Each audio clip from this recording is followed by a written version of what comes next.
علما ذکر کوي حضرت سفینه رضی الله عنه دا یو صحابي دی حضور علیه السلام به چې لښکر په مخه که حضرت سفینه به ورپسې رستو را روانو د دې لپاره که د لښکر نه څه پرېوځي یا د لښکر نه څه لقطه پاتې شي هغه به یې ترې اوچتوله یو ناڅاپه حضور علیه السلام صحابي دی حضرت سفینه رضی الله عنه هغه چې وکتل حضور علیه السلام مخکې روان دی لښکر ورپسې روان دی هغه وخت کې لښکر یا حضرت سفینه قضای حاجت ته کېناست یا څه حساب وشو په هغې باندې دی رستي شو چې دی رستي شو صحابو جماعت تېنه مخ په وړاندې لړ وایي چې ګوري دی یوازې پاتې شه په ځنګل کې او تیاره پې هم راله شپه هم راله وایي چې ګوري یو زمری یو زمری راغی او هغه چې کوم دی ډېر په غړمبار را روان دی هغه وایي چې ما خوراک وموند ته علما ذکر کوي حضرت سفینه رضی الله عنه هغه ورته ودرېد او ورته یې ګوره خبردار تا خو ټیک ده زه منم چې ته د ځنګل بادشاه یې دې کې څه شک نشته ولې دا مې یاد ساته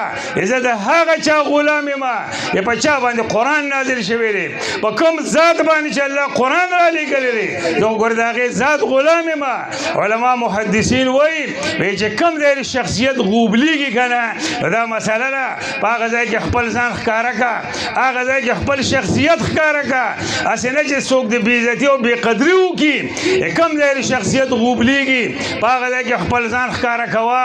حضرت سفینه رضی الله عنه ورته وفرمیل وی منم دا خبره چې تر ځنګل بادشاه یې دې کې څه شک نشته ولې ما پېژنې زه څوک یم زه د حضور علیه السلام خادم یم دا هغه ذات چې هغه باندې قرآن نازل شوی دی علما ذکر کوي یا زمري هغه غړمبېده او چې د حضور نوم یې واورېده نو هغه لکۍ وړه کوله حضرت سفینه له خوا له راغې خلک وایي ساینس دې ترقي کړې ده زه به ستا په زمانه کې یو ساینسدان ومنم